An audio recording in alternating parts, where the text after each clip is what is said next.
நம்ம சேனலில் தொடர்ந்தப்போ நீங்கள் வீடியோக்களை பார்க்க நினச்சிங்கன்னா இதுவரை நம்ம சேனலை சப்ஸ்கிரைப் பண்ணுங்க கீழே பெல் சிம்பிள் இருக்கும் அதையும் கிளிக் பண்ணிங்க. சரி வாங்க நம்ம வீடியோக்குள்ளே போகலாம். வணக்கம் நண்பர்களே. கலைந்த தலை, செருப்பில்லாத கால்கள், அழுக்கு வேட்டி சட்டை, வெள்ளந்தேன தோற்றம், இதுதான் ஹரியின் அடையாளம். யார் இந்த ஹரி? மதுரை தந்தேரி மயானத்தில் பிணங்களை எரிக்கவும் புதைக்கவும் செய்யக்கூடிய மயான உதவியாளராக பணியாற்றுபவர்.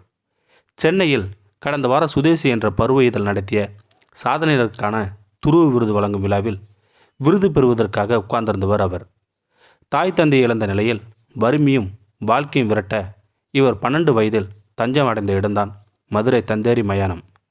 பசிக்காக நேர்மையான எந்த வேலையும் செய்ய தயாராக இருக்கும் ஹரிக்கு அங்கிருந்த வெட்டியான் எனப்படும் மயான உதவியாளர்களின் உதவியாளராக இருக்கும் வேலை கிடைத்தது.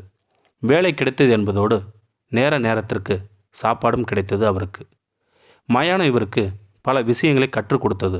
அதில் முக்கியமானது எதற்கும் ஆசைப்படாது என்பதுதான். இதன் காரணமாக இவர் படிப்படியாக வளர்ந்து மயான உதவியாளராக மாறி கிட்டத்தட்ட 40 வருட காலமாக இந்த வேலையை செய்தபோது தனக்கு என்றும் எதுவும் சேர்த்து வைத்து கொள்ளாமல் தன் தேவைக்கு மேல் வருவது அனைத்தையும் சேவைக்காக செலவிட்டு வருகிறார் இவர்.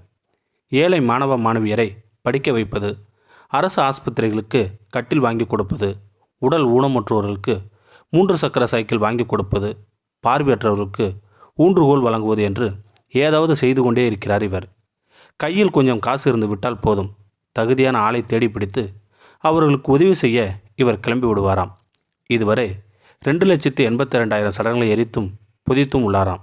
இதில் ஆயிரக்கணக்கான ஆதரவற்ற சடலங்களுக்கு இவரே சுற்றும் நட்பும் இருந்து சடலங்களை காரியங்களை செய்து வந்துள்ளார். இந்த விஷயங்களுக்கு எல்லாம் கேள்விப்பட்டுதான் அடிப்படையில் இவருக்கு விருது வழங்கப்பட்டது. சுதேசி நிர்வாக ஆசிரியர் பத்மினி ரவிச்சந்திரன், முன்னாள் அமைச்சர் ஹண்டே, முன்னாள் போலீஸ் கமிஷனர் நந்தபாலன் ஆகியோர் அவருக்கு சேர்ந்து விருது வழங்கிய போது எழுந்த கரவுரியால் அரங்கமே அதிர்ந்து போனது. எவ்வளவு பேரின் சடலங்களை எரித்தும் புதைத்தும் காரியங்களை செய்து கொண்டிருக்கும் ஹரியின் கடைசி விருப்பம் என்ன தெரியுமா? அவர் இறந்த பிறகு அவரது உடலை எரிக்கவோ புதைக்கவோ கூடாது. மாறாக அவர் உடலை மருத்துவக் கல்லூரிக்கு தானமாக கொடுக்க வேண்டும்.